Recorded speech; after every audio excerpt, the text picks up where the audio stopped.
जय श्री कृष्ण। राधे राधे। राधे सत्संग में सत्संगનું રસપાન કરતા બધા જ આત્મીયજનો શ્રી વલ્લભની પ્રેરણાથી પ્રેરાઈને રાધે સત્સંગમાં આજે આપણે એક સુંદર પ્રસંગ જોઈએ કે જેમાં દાન બઢો કે દાતા બઢો।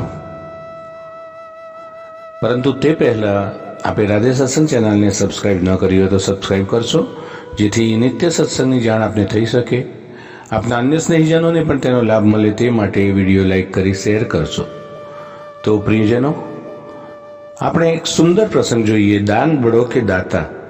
શ્રી આચાર્યજી મહાપ્રભુજી દામોદરદાસને દમલા કહીને બોલાવતા। દામોદરદાસનું અલૌકિક સ્વરૂપ લલિતાજી સખીનું છે। શ્રી સ્વામીજીની આજ્ઞાકારી જેમ લલિતા છે, તેમ શ્રી આચાર્યજીની આજ્ઞાકારી લલિતા રૂપ દામોદરદાસજી છે। પુષ્ટિમાર્ગીય જીવ, દૈવી જીવ, તેના આધિદૈવિક મૂળભૂત આ દામોદરદાસજી છે। એક વખત શ્રી ગુસાઈજીએ પૂછ્યું, તમે શ્રી આચાર્ય શ્રી મહાપ્રભુને શું કરીને જાણો છો? ત્યારે દામોદરદાસે તો કહ્યું કે અમે તો શ્રી આચાર્યજીને શ્રી ઠાકોરજી કરતા પણ મોટા જાણીએ છીએ।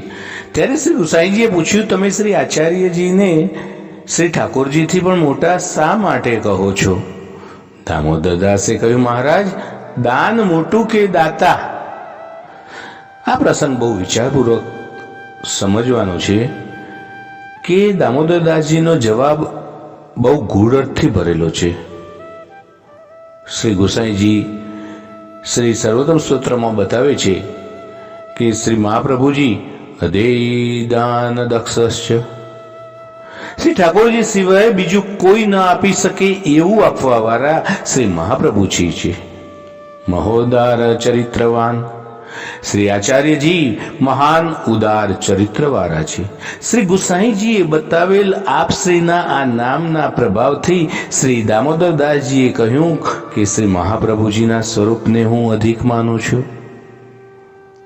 આ કલિકાલ જેવા સમયમાં કૃપા કરી અમને શરણે લઈ શ્રી પૂર્ણ પુરુષોત્તમનું સ્વરૂપ, જે આપનું સ્વરૂપ છે, એવા શ્રીનાથજીએ અમારા ઉપર પધરાવી આપી અને તે જ સ્વરૂપની સેવાનું મહાન ફલદાન કર્યું, અધેય દાન। શ્રી મહાપ્રભુજીએ કરેલા આવા ફલદાનના આધારે દાન કરતા દાતા મોટા છે તે સ્પષ્ટ સમજાવતા દામોદરદાસે કહ્યું કે શ્રી મહાપ્રભુજીના સ્વરૂપને હું અધિક માનું છું। પ્રિયજનો, આ સાથે આજના સત્સંગને શ્રી વલ્લભના ચરણોમાં સમર્પિત કરી અત્રે વિરામ લઈએ। ફરી મળીશું રાધે સત્સંગમાં નવા જ સત્સંગ સાથે। શ્રી વલ્લભાધીશ કી જય, શ્રી ગુસાઈજી પરમ દયાલ કી જય। જય શ્રી કૃષ્ણ। રાધે રાધે।